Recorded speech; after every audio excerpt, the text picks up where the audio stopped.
如果由20幾歲開始返工，返到60幾歲退休，人生起碼會用8萬個鐘嚟返工。既然要用8萬幾個鐘嚟返工，就梗係要揀一份自己中意嘅 dream job 啦。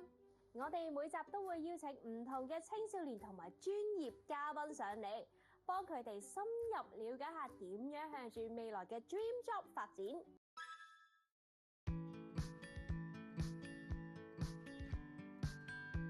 Hello， 我係 Winnie， 我嘅理想職業係 Web3 應用設計師。我覺得 Web3 應用設計師呢個職業係一個進化版嘅互聯網世界嚟嘅，佢係涉及好多可能金融啦、互聯網啦，同埋一啲更加高科技嘅一啲技術。今集少年談未來，我哋有 Winnie。Hello Winnie。係 Hello， 大家好，我係 Winnie。Winnie， 你嘅夢想係做啲咩？我嘅夢想係想成為一個 Web3 應用設計師。哦，點解嘅？因為我覺得而家生活都離不開AI 啦、電子啊、科技啊呢一類嘅話題啦。咁我覺得咁不如試下去做一啲同呢啲有關嘅嘢，會唔會有啲可以應用到出嚟，又可以回饋到個社會，或者係令大家更加便利啲嘅咧？咁 Winnie 既然做 Web3 應用設計師係你嘅夢想，我都邀請咗呢一行嘅前輩阿 Ken 嚟分享下。咁我哋有請阿 Ken。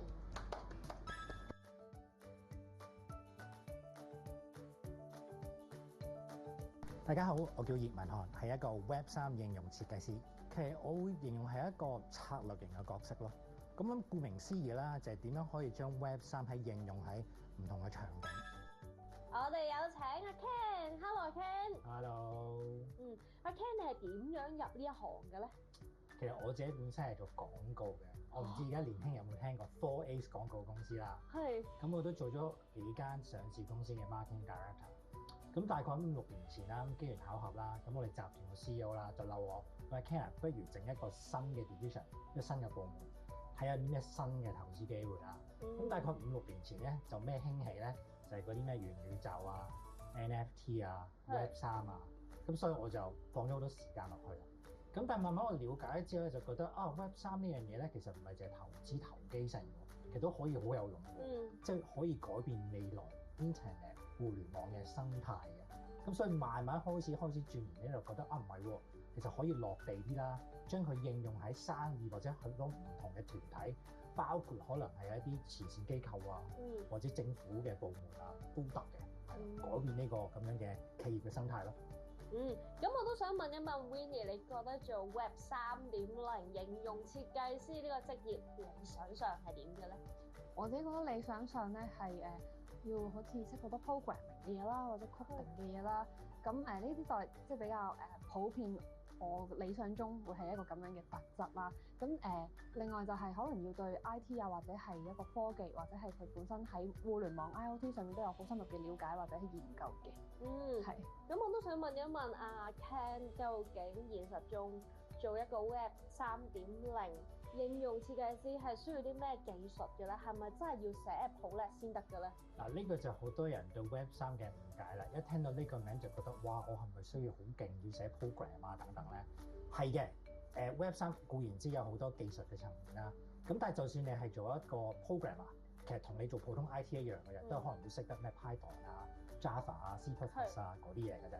咁但係其實 Web3 嘅產業裏邊咧，其實有好多唔同嘅工種嘅，即係例如咩咧？譬如可能一個項目經理 （project manager），咁 Web3 都好需要，譬如sales business development 啊、揾生意啊、marketing 啊、branding 啊，甚至乎後勤 HR 啊、finance 都好需要嘅喎。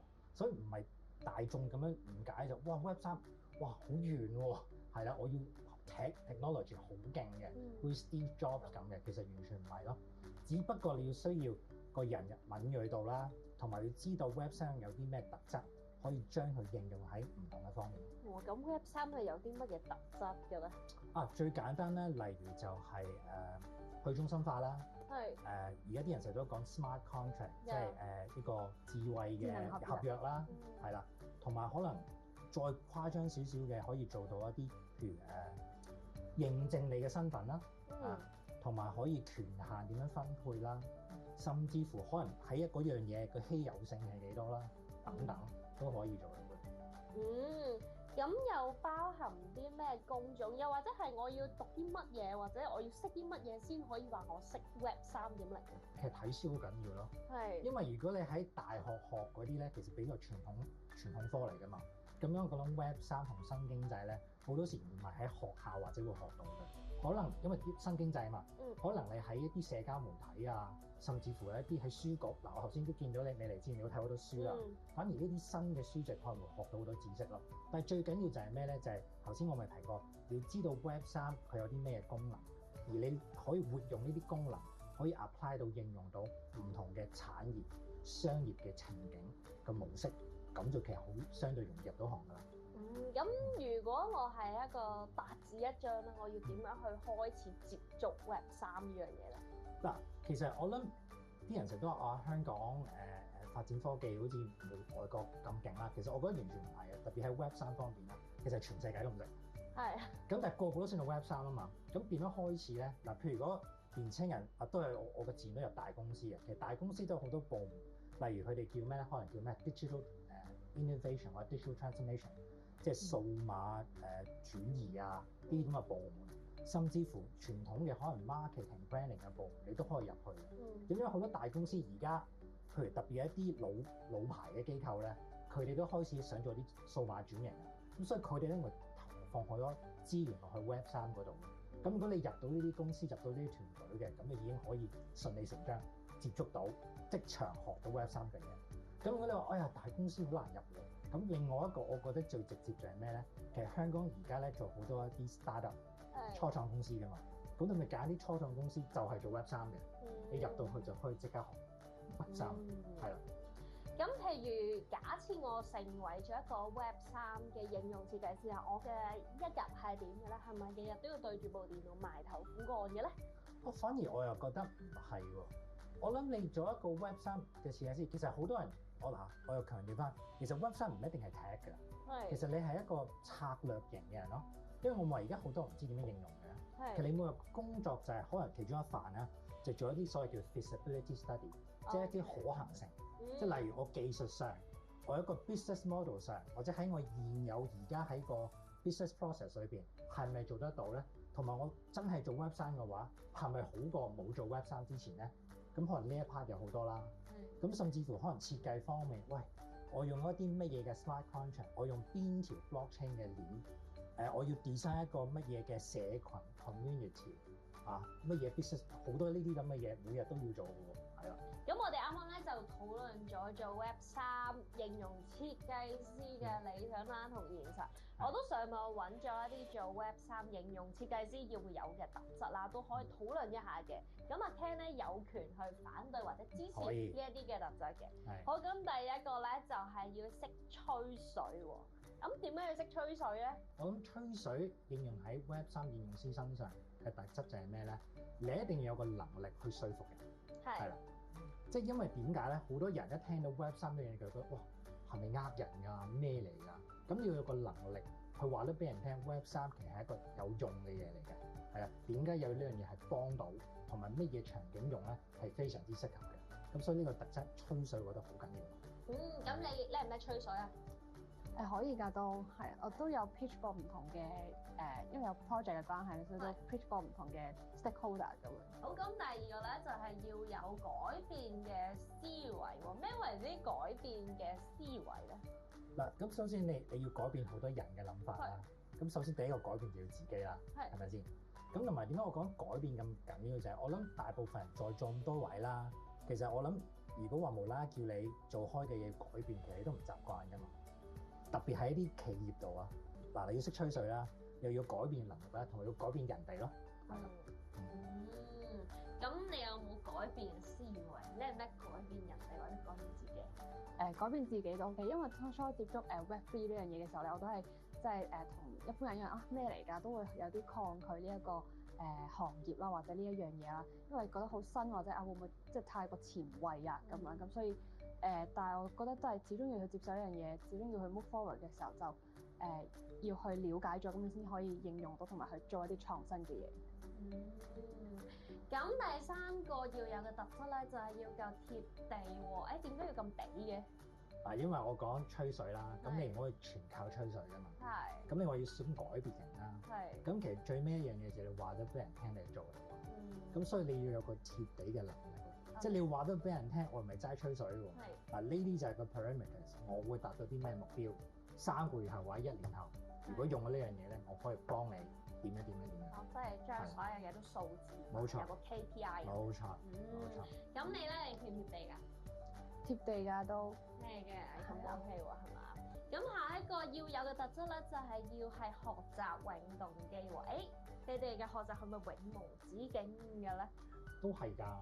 點解咁講咧？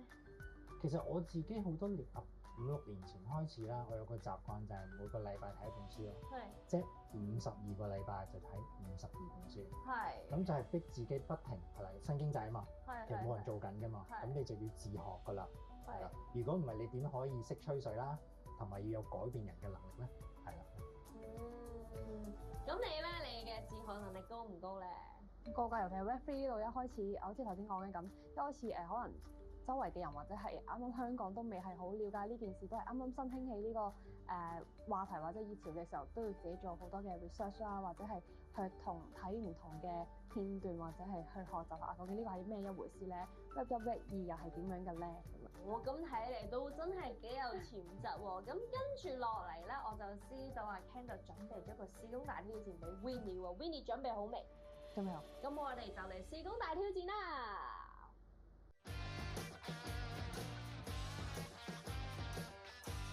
等我哋一班世事觀察員，慢慢面對面，討論世事家事天下事，世事都被你看透。今晚8點，ViuTV。350年製藥智慧，天然牛黃，天然麝香，認準北京同仁堂安宮牛黃丸，科研療效，香港出品，北京同仁堂安宮牛黃丸。WeWa 成功爭取全港食肆免加1，等你食住賺回贈，賺完的去再食。有 WeWa 卡，人生點止玩住賺住玩，食住賺爆你個肚都得啊！成功出卡，仲有迎新優惠任揀。天生潮濕和風系列Pokemon翻嚟啦！2款赤資料，海之恨和風批，全新進化登場。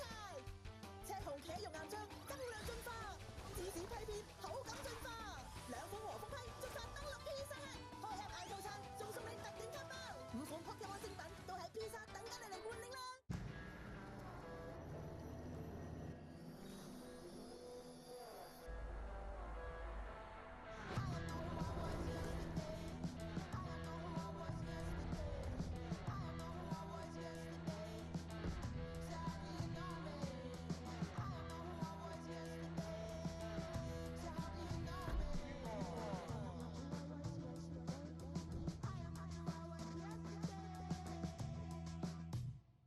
嚟 CSL 選購 iPhone 17系列，獨家送 Perplexity Pro 服務1年。必理痛特強傷風感冒丸，極速擊退6大感冒症狀。我唔會俾傷風感冒影響到我工作表現。極速起效，唔眼瞓。必理痛#1受訪香港用家首選傷風感冒藥品牌。滴露 Proport 全新進化，5色凝珠，5種天然酵素，有效清除過百種污漬，突破10倍潔淨力，同時呵護敏感肌。全新滴露 Proport，天然全能，超然潔淨。歡迎你加入公司。Hello。Hi。唔該晒，你對客人真係細心啦。阿達，幫我哋班同事揸機啊！唔係啊，係叫你一齊自拍啊！呢個咁有活力嘅員工就係阿達。我透過中高齡就業計劃聘請到呢個咁幫得手嘅員工，為佢提供在職培訓，公司仲可以攞到培訓津貼。聘請60歲或以上嘅僱員，津貼額會更高㗎。支持中高齡就業計劃，僱主僱員齊得益。詳情請瀏覽 www.jobs.gov.hk。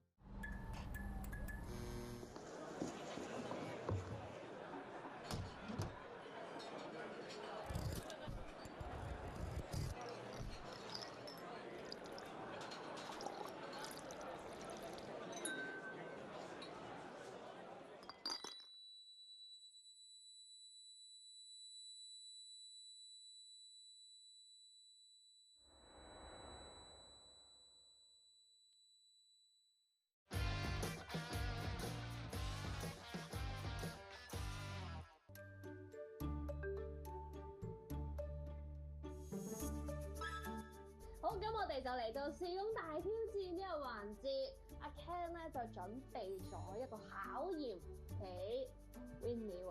好，咁我哋而家就交個時間俾阿 Ken 啦。嗱，咁我諗應用嗰方面，頭先我都講過啦。Web 3嗰度可能一啲人講最多嘅就係喺資產管理方面。嗱，咁我先聽到咁多 Web 3嘅元素啦。咁你又可唔可以諗一個嘗試諗一下一個 idea 啦，一個 business idea 啦，可以利用到 Web 3係喺資產管理嗰方面嗰度？因為而家虛擬貨幣都仲係好盛行緊啦，咁可能可以資產管理各方面可以係例如喺遺產嘅管理啦。咁因為而家好多人都係諗緊點樣可以揾多啲生意啦，賺多啲錢啦，錢生錢咁樣嘅呢啲嘅 idea。咁但係就比較少人去調翻轉頭諗啊，咁我要點樣去保管或者去儲存，即係存放呢一啲嘅資產啊，我嘅個人資產咁點算咧？咁樣係因為呢啲個人嘅資產都係我哋可能累積咗咁多年，打咗咁多年嘅工啊，去賺翻嚟嘅一啲血汗錢嚟嘅。咁呢啲除咗我哋日常使費或者係攞嚟去投資之餘嘅話，咁我哋點樣可以去好好咁樣保管佢，又或者將來我哋真係要離開呢個世界嘅時候，咁我哋要點樣可以處理呢一筆嘅個人資產，或者點樣去轉移去繼承呢一筆嘅財產咧？咁樣係啦，咁因為好多頭先阿 Ken 都有提過有唔同嘅騙案啦，Web 3任何嘅騙案 NFT 啊，或者係 Web 3都有嘅時候，呢一個 idea 就可以諗緊點樣可以保護到自己同埋屋企人，你唔好俾人呃啦，有一個更加高嘅安全性啦，同埋一個高透明度可以追蹤到嘅時候，咁成件事嗰個保護性就更加強啦。咁呢個時候成件事嘅話，咁就可以更加有呢個更加高嘅可能性可以去發展到嘅時候，咁就可以防止到大家受騙或者係攞嚟去做一啲非法嘅事情。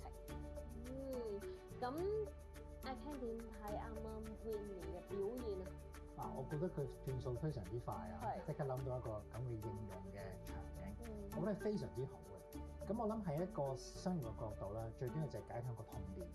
咁我諗個痛點喺遺囑方面就係咩？好多時特別啲有錢人成日都要告到上法庭，就係 dispute 就話呢份遺囑係咪最尾嗰份嚟嘅？有冇人擅自改過？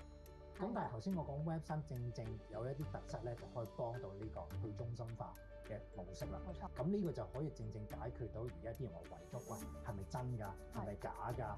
定係嗰個老人家又識咗第二個女人，佢又自己又做咗一個出嚟？咁而家呢個 concept 咧係可行嘅，係可行。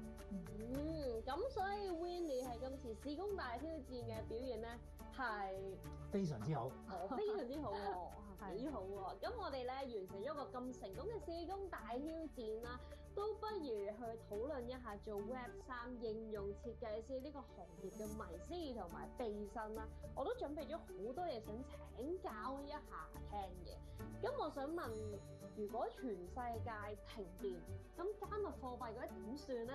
嗱，我而家嘅理解咧，就係區塊鏈最勁嘅地方就係佢唔係淨係一個地方去儲存一啲嘢，其實所有人係越多人越好。咁所以其實理論上，你真係要全世界係毀滅咁滯咧，冇晒電咧，至會真係冇晒啲嘢啫。Otherwise，其實頭先我咪講話，任何一個人改任何一樣嘢咧，係全個 blockchain 嘅人都會知嘅。咁呢個就係比以前好處啦。即係譬如可能以前某間公司個 database 就擺一個地方嘅，哇！我嗰度火燭啊、冇電啊、俾人 hack 咗啊，就玩完。第一區塊鏈概念就唔係去中心化。咁理論上其實就係減輕呢個危險咯。真係遇咗有啲乜嘢大嘅災難啊，其實我哋都可以 recover 到啲嘢。咁虛擬貨幣資產有啲咩風險？其實同傳統嘅資產一樣啦，有升有跌啦。雖然呢啲好似係阿媽嘅女人啦，咁但係而家咪好似講好多一啲 stable coin 啊、穩定幣嘅嘢，就係想解決某一啲嘅問題咯，就係等佢波動冇咁大。區塊鏈係咪即係等於炒幣咧？其實區塊鏈又是什麼咧？完全唔係。其實區塊鏈只不過係 Web 3其中一個特質啫嘛。咁但係而家好多人誤解，可能我哋香港人係宣傳太多關於 Web 3就係等於 FinTech 或者 Crypto 嘅新聞啦。咁變咗大眾市民就以為FinTech 就係等於 Web 3啦，炒幣就係等於 Web 3啦。其實完全唔係。其實你試想諗翻一下 Web 2.0，即係舊一個版本啦。咁咁 Web 2.0嗰時都已經有一啲電子嘅付費嘅工具㗎咯喎，大家成日都用到啦，譬如而家喺電商買嘢啊，喺超級市場買你都會用㗎啦。咁但係有冇人會話 Web 2就係等於電子支付啊？唔係喎，其實 Web 2嘅最大嘅貢獻咧，就係整咗一個社交媒體出嚟，係啦，就係可以俾大家去互動嘅，係可以自己去生產一啲內容嘅，generate content。咁嘅 Web 3最勁啲就係咩？就係而家將呢啲咁嘅 content 咧，可以將佢變成一個電子嘅 assets， 係啦，你有真係去擁有權，甚至乎你唔需要用一個大台大嘅媒體去幫助你嘅。即係近排呢幾年咪好多一啲可能明星啊、歌星啊、創作人啊，佢哋自己都開始開一個咁樣嘅 blockchain 咁樣嘅生態，去主宰翻自己嘅創作嘅譬如音樂啊、古仔啊、電影啊等等。咁我哋都討論咗好多做呢個行業嘅迷思啊，咁都想問一問Ken 做呢個行業有啲咩辛酸或者好艱辛嘅地方咧？嗱，咁我用自己為例啦，咁我最初要做好多啲 Web 3嘅投資啊，首先投資我就要揾投資者啦，或者要我老闆自己去投資啦。咁佢哋第一樣嘢就係話：哇，點解要使咁多錢嘅？喂，我幾時有回報啊？喂，係咪呃人嘅？咁同頭先我講嗰啲特質一樣啦。如果你面皮薄少少嘅，你吹水能力低少少嘅，咁你就已經好難繼續做落去啦。咁所以我諗最新鮮嘅地方就係要每一日做一啲大家唔明白嘅嘢，同埋你都唔知幾時有結果嘅嘢。咁你係點樣可以繼續做到呢件事啊？咁就真係我哋英文叫 walk the walk, talk the talk 啦。即係你講完吹完嘅嘢，真係可以完成到，亦都可以俾一啲你老闆啦或者企業啦話得俾佢聽，有啲咩價值喺度咯。係嘅，咁譬如做呢行最有成功感嘅事，大概係啲咩咧？其實好多人咧都唔知道 Web 3其實最適合係幫啲咩人咧，就係弱勢社群，係啦。嗱，譬如當我之前係幫一啲NGO 啦，可能佢哋傳統好多人觀念就係譬如籌款啊，哇！我啲錢捐咗去某一個機構喎，其實我捐咗10蚊，我都唔知幾多錢真正係受惠到我想捐俾嗰個人嘅。咁譬如我試過幫一啲譬如非洲國家啦，佢哋可能想係好簡單嘅啫，佢哋嗰度係冇 WiFi 嘅，咁佢哋就想好多人捐錢去喺唔同嘅非洲國家成立 WiFi。咁但係第一個點就係好多人覺得，哇！你會呃我㗎？我捐咗譬如一嚿錢俾你，會唔會你嗰啲官啊、政府黑咗佢㗎？咁但係而家 Web 3就可以幫手解決啲咩？就係用個 smart contract 去追蹤呢啲資產，係啦，咁就 ensure 到，譬如我每10蚊擺落係真係擺喺嗰個 project 嗰度嘅。咁甚至乎我可以將嗰個銀碼斬件，就係話如果你做到第一個步驟或者第二個步驟完成到合格嘅咧，我就會自動撥錢埋第3部分俾你。